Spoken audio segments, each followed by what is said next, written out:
Salam, sabahınız xeyir olsun. 25 yanvar 2026-cı ildir. Həftənin bazar günü, 7-ci günüdür. Şanbə ayının 6-cı günüdür. Şaban ayı üçün isə ilk həftə olaraq 7-ci bazar günüdür. İstirahət günlərindən biridir. Hər birimizə gözəl istirahət etməyi arzulayıram. Lakin istirahət günü olmağına baxmayaraq, elə insanlar var ki, həm evdə, həm çöldə gedib işləri ilə, gücləri ilə məşğuldur. Onlara iş şəfatlığı arzulayıram, bol ruzi, bərəkət arzulayıram.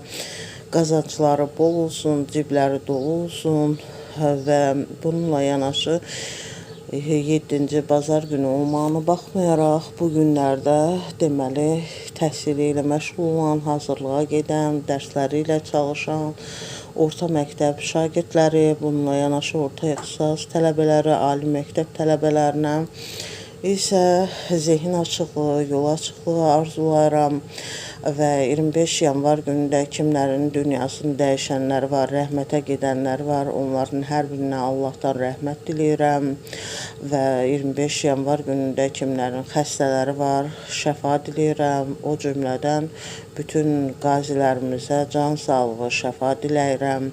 25 yanvar günündə kimlər ad gününü, şad gününü, xoş gününü qeyd edir, onları təbrik edirəm. Bu günlərin onlara düşərli olmasını arzulayıram, gözəl yaşamağı arzulayıram.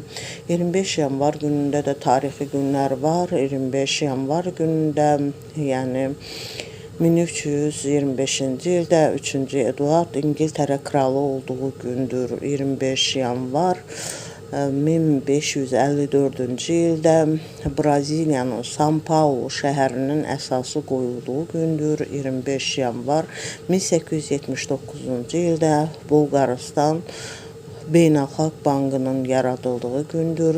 25 yanvar 1918-ci ildə Ukraynanın Bolşevik Rusiyasının asılılığından azad olduğunu bəyan etdiyi gündür. 25 yanvar 1924-cü ildə Fransanın Chamonix şəhərində 16 ölkədən 200-ə yaxın atletin iştirak etdiyi qış olimpiya oyunlarının başladığı gündür. 16 demək, bununla yanaşı deməli 25 yanvar günündə həm də 1999-cu ildə Qərbi Kolumbiyada baş vermiş zəlzələ zamanı 1000 nəfərin həyatını itirdiyi gündür.